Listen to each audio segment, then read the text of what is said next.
네, 이항영 전문위원과 함께하는 딱이거 시간입니다. 어서 오십시오. 네, 안녕하세요.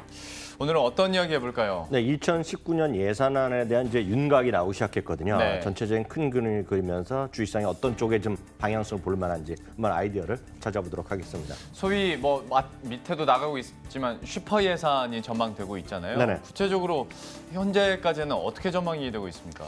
참고적으로 슈퍼 예산은 보통 전년 대비 한 10% 이상 네. 증가했을 때 우리 슈퍼 예산이라고 얘기하는데요.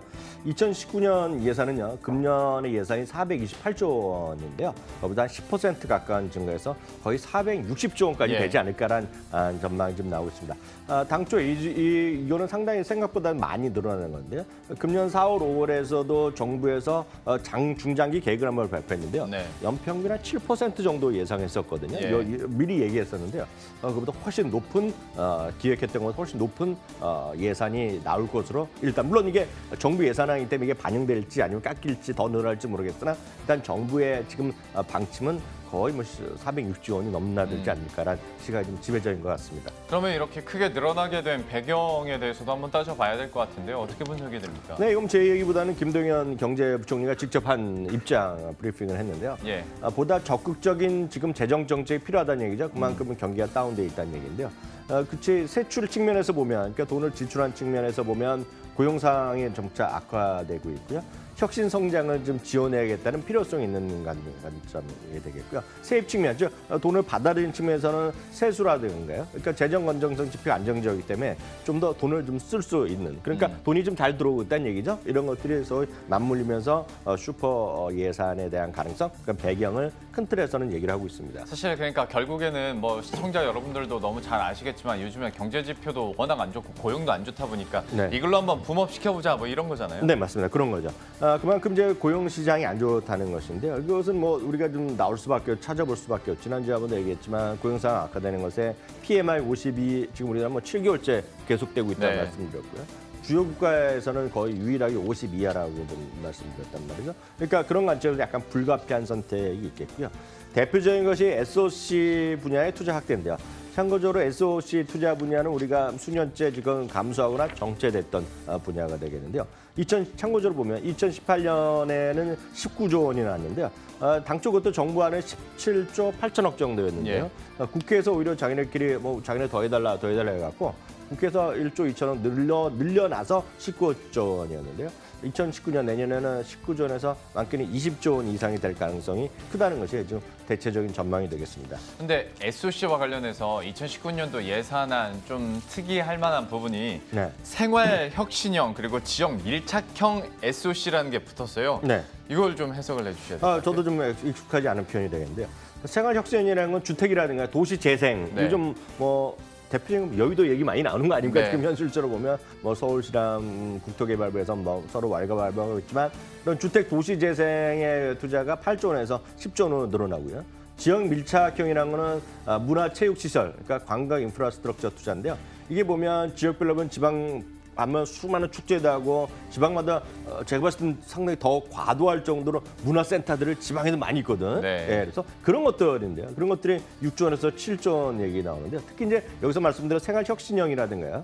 지역 밀착형 투자는 예산 분류상으로는 복지문화 예산이라고 합니다. 그러니까 복지문화 예산에서 SOC에 우리가 크게 얘기 안 하지만 사실 이것도 알고 보면 SOC 투자랑 마찬가지라는 거죠. 그래서 이걸 다 합쳐보면 앞서 예. 말씀드렸던 거에 여기 19조 원에다 17조까지 더하면 거의 지금 2018년 예산은 33조 원 수준인데 이거 두 개 합쳐갖고 앞서 말씀드린 거 예. 2019년에는 최소 36조 원 수준까지 늘어날 수 있다는 것이 시각이 되겠습니다. 그러니까 좀 더 어떤 광의의 의미로 봤을 때는 36조 원까지 SOC 자본이 더 늘어날 수 있다라고 얘기를 해주셨는데요. 네, 맞습니다. 지금까지 숫자가 워낙 나열이 빨리 돼서 네. 전체적인 그림 한번 그려보죠. 네, 이거 전체적으로 제가 요약해서 한번 좀 그림으로 구성해봤는데요.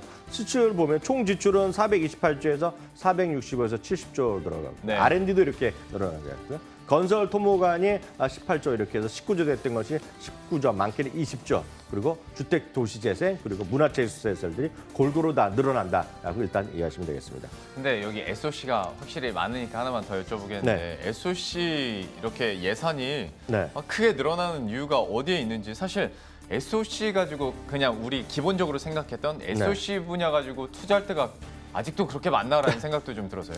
그러니까 저는 상당히 이 부분에도 전 개인적으로 좀 상당히 좀 부정적으로 보고 있는 사람인데요. 이거 딱 생각하면 고속도로잖아요. 뭐 도로 깔고 블럭 쌓고 하는 거죠. 뭐. 고속도로가 지금 부족하지 않잖아요.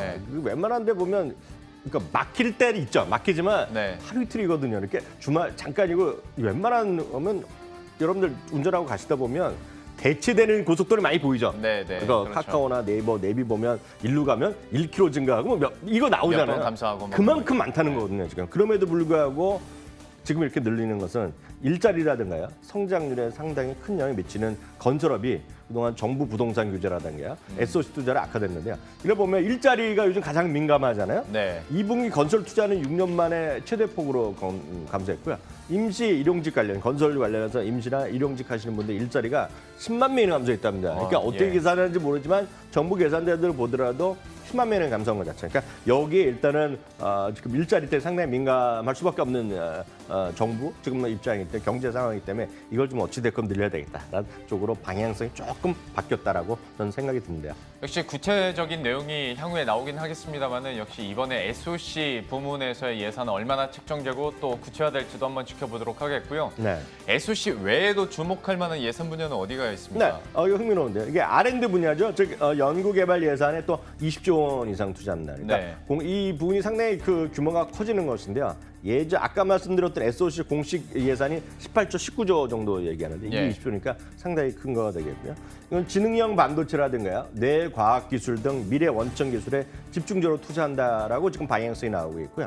플랫폼 경제와 스마트 공장, 스마트팜, 자율주행차 등 선도 산업에 또 5조 원 이상 투자한다니까요. 엄청나게 투자 규모를 늘린다고 합니다. 여기서 따지고 봐야 할 단어가 두 개나 나왔습니다. 플랫폼 경제하고 8대 선도 사업하고 이게 뭡니까? 스마트 사업은 뭐 몇 번 말씀드렸는데 플랫폼 경제에 대해서는 또 김동 경제부총리가 얘기할 때 딱 적시가 됐습니다. 인공지능이 플랫폼이고요. 빅데이터가 플랫폼이고요. 수소경제가 작년까지 제가 기억이 그런 건 별로 안 들었었는데요. 수소경제가 플랫폼이 되겠고요. 블록체인이 또 플랫폼이 되겠고 공유경제가 플랫폼. 딱 이런 게 이제 뭐 시험 문제 나오는 거예요. 이렇게 딱 떨어지는 건데 하여튼 5개가 플랫폼 경제로 이번에 정의가 됐고요.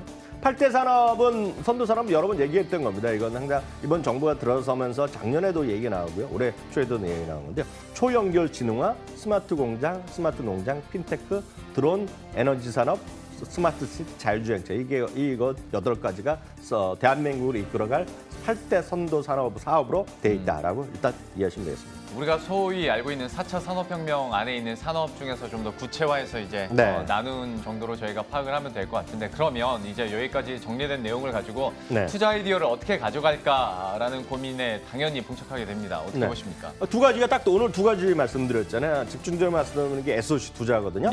SOC 투자는 당연히 건설업종이 되겠죠. 뭐 건설업종은 지금 어떤 환희를 부르겠죠. 이 정도 돌아오면 2년 연속으로 제가 알기에는 감소됐었거든요. 이게 살아나는데요. 이 중에서 어떤 종목이냐 여러분 판단하셔야 되겠는데요. 현대 북한 문제를 계속 관심이 갖고 이번에 또 남북 정상회담 3차가 또 있을 수 있다라고 아마 오늘 회담하니까 또 얘기 나오겠죠. 그런 분들은 또 현대건설 한번 해보시는 거가 되겠고요. 뭐 그런 거에 등락에 실으시면 저라면 GS건설은 좀 낫지 않겠느냐. 왜냐면 실적이라는 이런 밑바탕도 있고 뭐 현대건설, GS는 다 같이 좀 하잖아요. 그리고 하나 또 현대건설의 약점은 이게 있습니다. 여러분들 아실지 모르겠으나 지금 북한에 가서 현대건설이 가장 앞서 나가는데 현대건설의 성장성의 미래는 가장 큰 거는 딱 눈에 떨어지는 것은 지금 삼성도 부지거든요. 삼성도 지금 안 올라가고 있죠, 지금요. 그게 지금 계속 지연되고 있거든요, 지금요. 그것이 약간 걸림돌이자 해결되면 또 현대건설이 올라갈 수 있겠고요. 8대 선도산업 앞서 정확히 지적하셨는데 그 앞서 말씀인 이 모든 것이 우리가 흔히 해서 4차 산업이라는 거거든요. 4차 산업 관련 글로벌 ETF 이거는 또 여러 가지가 있겠는데요. 대한민국에서 여러분들 HTS 딱 키고 딱 살 수 있는 거 ETF가 있다고 말씀드렸잖아요. 한국투자 킨덱스의 미국 4차 산업 인터넷 상장 지수 펀드 엄청 미래인데요. 이게 코드 번호가 딱 있죠. 280320. 올해 들어서 모든 펀드 ETF 대한민국 중에 판매하는 것 중에 가장 수익률이 좋았다는 거거든요. 우리가 여러 번 소개해드렸는데 제가 봤을 때 이게 좀 답이죠, 지금 이게. ETF에 대해서 아마 관심 많으실 텐데요. 다시 한번 4차 산업혁명과 관련해서 그리고 2019년 예산안과 관련된 모멘텀도 가지고 있기 때문에 지금 나가고 있는 ETF도 관심 가져보시면 좋을 것 같습니다. 지금까지 이양영 전문위원과 함께했습니다. 고맙습니다.